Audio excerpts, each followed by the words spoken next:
too many guys in the league that can do the things that I can do in terms of extending plays, throwing on the run, getting freaky, getting down the field, making plays with my legs, running the ball. So I think that definitely adds an extra dynamic to my game.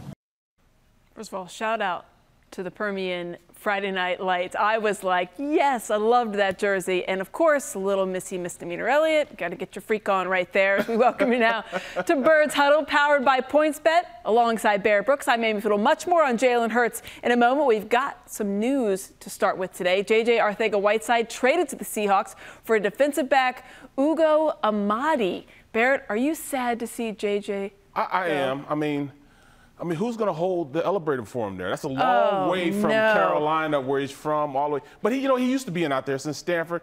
I know it's true. He needs a new scenery. He needs a new place to go out there and play. So I like the trade. We need the trade. He needs a new scenery. That's good for him. I like it. JJAW. I mean, when you were on that unknown depth chart of the tight ends, not a good sign. It's not a good sign when they talk about the trade and they say he's a wide receiver instead of a tight end, where he was a tight end here a couple hours ago. Let's figure it out, whatever you'd like him to be. All right, let's go on now to Barrett's three-point stance presented by your Mercedes. Barrett, your first stance. Friday night was a sign of things to come for the Eagles offense. They ran 6 plays. They go 80 yards and a touchdown. Should we get used to that? 6 for 6. Yeah, let's go. 6 for 6. Let's go. This is exactly what we looked for going into this season. Did Jalen Hurts get better? Yes. Is this something we're going to see as we go forward? Yes. And what I mean by that, we didn't run the ball. We didn't call any run plays. We ran passing plays. That's what they want to do. But he took advantage of the situation, ran the offense the way it was supposed to be run. This is exactly what I want Jalen Hurts to do. I mean, go out there and execute the offense. He scrambled around, got a penalty. Somebody hit him late. That's why, super late. I mean, come on now. I mean, that's what we're talking about. I mean, you can't do that. No. That's number one. I'm glad to see Jordan Wilder go over there and let him know, hey, I'm going to cancel your Christmas next time you do that. Don't touch my man again. But, I mean, just looking at it, he went 6 for 6. The passes he threw, Jack Stahl, he hits him on a little 6-yard pass, a 4-yard pass. Then he hits, wide receiver going across the field as he's running out of bounds. Quez Watkins hits him for a 4-yard pass. Laser, and then Quez dragged his feet at the end. That's just getting the offense going. I mean, those are the little things we didn't see. Oh, by the way, we ran a screenplay. We didn't run screenplays last year, not to the extent of what we did, the year before. And we got Miles Sanders involved in the passing game. It's been a little rocky for him as far as catching a rock, but they got him going early. Get the ball to him, run after the catch. That's what he does best. And oh, by the way, we turn around, we score a touchdown. But then they call it ticky-tack foul. You can't do that. It wasn't a holding call. Jordan Mailata just finished the dude. He finished him. That's all he did was finish him. But you want to take it away from us. Okay, I didn't want Jalen to score that way anyways, because everybody talks about he can run. We know he can run the ball. But at this point, he turns back. They move him back 22 yards. What does he do? He drops back, reads his keys, uses A.J. Brown to go out there and pull the coverage off of him. And Dallas Goedert on the same side as him turns around, runs a little out route. He's right there to catch the ball, goes in for 6. Perfect execution of what we want on offense. That's exactly how you draw it up. We need to go out there and let people know we can pass the ball, and we can run the ball when we want to. This is exactly what this offense needed to get going. Perfect. In fact, I was kind of surprised after that hit that they let him back in the game. Right. I mean, I thought they was going to let him trot back to the huddle, but then come right off the sideline. But no, they wanted to finish out on a good note, and that's exactly what they did. Speaking of, that brings us to our second stance from Barrett. I don't need to see any more Jalen Hurts in the preseason. He took that big illegal hit on the only drive.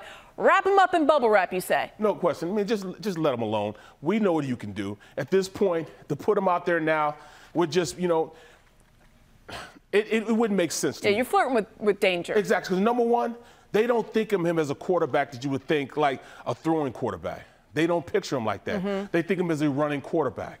And when you do that, I think, a lot of defenders can hit and tee off on him more than they would do to a guy like Brady. Not saying, Brady in the sense of, but Brady in the sense of him being a drop-back quarterback or an Aaron Rodgers or even a Patrick Mahomes. They don't look at him like that. They look at him as a viable runner, so they let him tee up on him. You can see Jalen Hurts was all the way out of bounds.